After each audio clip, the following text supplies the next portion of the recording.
আসসালামু আলাইকুম। আশা করি সবাই অনেক ভালো আছেন। বেশ কিছুদিন যাবৎ অসুস্থ থাকার কারণে লম্বা কোনো ভিডিও আপলোড করতেছি না। আমার গলা শুনে হয়তো বুঝতেই পারতেছেন, অনেক দিন যাবৎ আমার গলা ব্যথা, ঠান্ডা আর জ্বর ছিল। আর যেহেতু রোজা, তার জন্য ভাবলাম একটা ভিডিও করেই ফেলি। আর যেহেতু 4th ইয়ারে এসে পড়েছি, এটাই ছিল আমাদের সবার সাথে হোস্টেলে রোজা পালন করা। রাতে তারাবির নামাজ শেষ করে কোরআন পড়ে তারপর বের হয়ে যায় সীমাকে নিয়ে বারান্দায় অনেক বাতাস ছিল। সেই হোস্টেলের প্রথম দিন থেকে আমি আর সীমা একসাথে। হোস্টেলে এসেই ওর সাথে আমার পরিচয় হয়েছিল।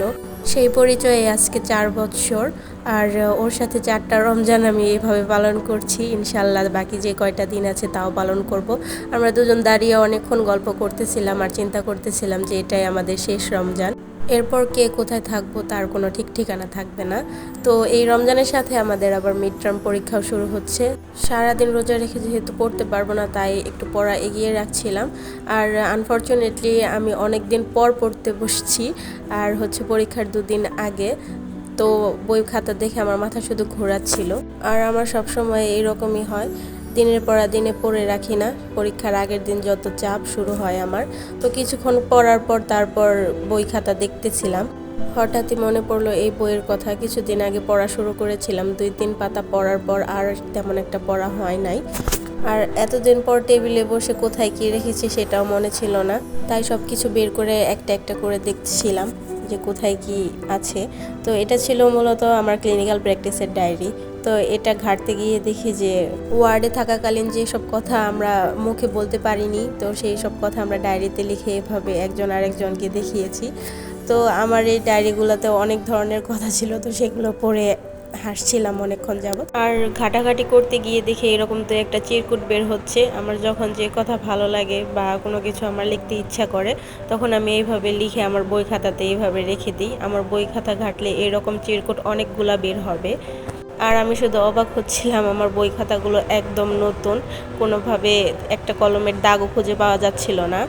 যেহেতু পরীক্ষা পড়তে হবে আর নর্মালি আমাদের 2টা-3টা পর্যন্ত জাগায় হয়, তাই আর চিন্তা করছিলাম না ঘুমের জন্য। ভাবলাম যে সারা রাত জেগেই কাটাবো। তাই ঘুরে ঘুরে সব কিছু দেখছিলাম, একটু রিফ্রেশ হওয়ার জন্য আবার বাইরেও গিয়েছিলাম, সবার সাথে দেখা সাক্ষাৎ করলাম, হোস্টেলের অবস্থাগুলোও দেখার চেষ্টা করলাম। নর্মালি এই সময়ে কেউ জেগে থাকে না, কিন্তু এই রমজানের জন্য সবাই আস্তে আস্তে ওঠা শুরু করে দিয়েছে। সবাই আসলে পড়াশোনা নিয়ে অনেক ব্যস্ত, রুমের মধ্যে পড়া হচ্ছে না বলে বাহিরে টেবিল বের করে নিয়েছে। আর তখন ঘুরতে এসেও দেখি বারান্দায় ঠিক তেমনই বাতাস। বেশ কিছুক্ষণ বাতাস খাওয়ার পর চলে যাই আমার বেস্ট ফ্রেন্ডের কাছে। তো গিয়ে দেখি সেই বই খাতা এভাবে রেখে দিয়েছে, আর তার পাশে রেখে দিয়েছে এমন একটা ইট। তো বান্ধবীকে জিজ্ঞেস করায় সে বলতেছে যে এই ইটটা তার মাথায় মারা হবে যদি সে পরীক্ষায় ভালো রেজাল্ট না করে। তো বান্ধবীকে জিজ্ঞেস করায় সে আর বলল না এই ইটটা তার মাথায় কে মারতে চেয়েছিল। তো সারা রাতে এইভাবে টই টই করে ঘোরার পর দেখতে পেলাম সবাই উঠে পড়েছে আর সেহরিরও সময় হয়ে এসেছে। তো সবার অবস্থার খোঁজ খবর নেওয়ার পর তারপর চলে আসি রুমে। আর রুমে এসে দেখি যে রুমে একদমই পানি নেই, তাই জগ আর বোতল নিয়ে চলে যাই পানি আনতে। যেহেতু একটু পরই সেহরি খাওয়া শুরু হবে, তার জন্য আগে থেকে সব কিছু গুছিয়ে রাখছিলাম। বেশি করে পানি নিচ্ছিলাম, কারণ আমার রুমে একদমই পানি থাকে না, বিশেষ করে আমার কাছে। যেহেতু হোস্টেলে থাকি, খাবার দাবার সব কিছু নিজেকে রেডি করতে হবে। বাসায় থাকলে হয়তো আম্মি চান নিজে সব কিছু রেডি করে তারপরে সেহরি খাওয়ার জন্য ডাক দিত।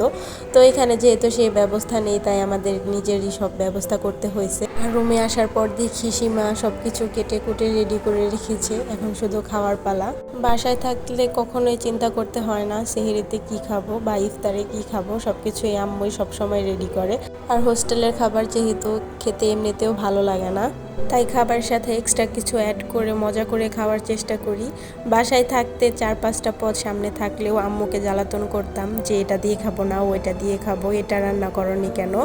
কিন্তু এখানে যা পাচ্ছি তাই খাচ্ছি, কিছু করার নেই, রোজা রাখতে হবে, তার মধ্যে আবার পরীক্ষা। সেই 4 বছর আগে বের হয়েছিলাম বাসা থেকে, তারপর এইভাবে চলছে। জানি না এই অবস্থাটা কবে ঠিক হবে, আবার কবে পরিবারের সাথে একসাথে ইফতার করতে পারবো। পরিবার ছাড়া আসলে রোজা এবং সেহরি খাওয়া একদমই অসম্পূর্ণ লাগে। তো যাই হোক, মন খারাপ করে লাভ নেই। এখন তো তাও ফ্রেন্ড সার্কেলরা ছিল, এখন একটা সময় আসবে হয়তো দেখা যাবে যে একা একাই সব কিছু করতে হচ্ছে। তো সারাদিন এটা ওটা করে বিকালবেলা বের হয়েছিলাম বারান্দায় গাছের অবস্থা দেখার জন্য। আর এসে দেখি আমাদের এই ছোট্ট গাছে 4টা মরিচ ধরেছে। আমাদের প্ল্যান ছিল পহেলা রোজার দিন আমরা এই মরিচগুলো তুলবো, কিন্তু রুমে আমরা কিছুদিন আগে মরিচ এনেছি অনেকগুলা, তাই এগুলো আর তুলতেছি না।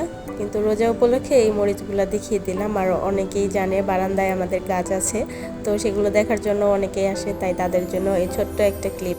আর এদিকেও বেলা প্রায় শেষের দিকে, বাইরে যেতে হবে কারণ ইফতারের জন্য বুট পড়া হাবিজাবি কিনতে হবে। যেহেতু আমাদের হোস্টেল থেকে শুধু সেহরি এবং রাতের খাবারটা দেওয়া হয়, তাই হাবিজাবি যে ভাজা পোড়াগুলো আছে সেগুলো আমাদের বাইরে থেকে কিনতে হবে। তাই যাওয়ার আগে সব কিছু রেডি করে যাচ্ছিলাম যাতে এসে আর তাড়াহুড়া না করতে হয়। তাই আগে শরবত বানিয়ে নিচ্ছিলাম, কারণ শরবত বানানোটাই আমার কাছে বেশি ভেজালের মনে হয়। এদিকে আমি শরবত বানাচ্ছিলাম আর ওদিকে সীমা কাটাকুটির কাজগুলো করতেছিল। পাশাপাশি খেজুর, মুড়ি, চানাচুর আরও যা যা আছে সেগুলোর কাজগুলো আমি করতেছিলাম। আর প্রত্যেকবার এই কাজগুলো করতে গিয়ে ভাবি আম্মুর কতটা কষ্ট হয়, একা হাতে সব কিছু করতে হয়। এখানে আমরা তিনজন সবাইকে হেল্প করতেছিলাম, যার জন্য কাজগুলো আরও আগে শেষ হয়ে গেছে। কিন্তু বাসায় থাকলে আম্মুকে অনেক হেল্প করা হয় আমার। তো লাস্ট যে বছর বাসায় ছিলাম রমজানের সময় 2020 সাল আর কি, করোনা টাইমে, তখন আমি আর খালামণি ছিলাম একসাথে। তো আমরা দুজন মিলে আম্মুকে অনেক হেল্প করতাম। তো আম্মু একা হাতে সব কিছু করতো, সাথে আমি আর খালামণি অনেকটা টুকিটাকি কাজে গিয়ে দিতাম। তো এইবার আর তা করা হচ্ছে না। বিগত 3 বছর যাবৎ এভাবেই চলছে, আম্মু সব একা হাতেই সব কিছু করে থাকে আর এখানে আমি ওদের সাথে সব কিছু করে থাকি।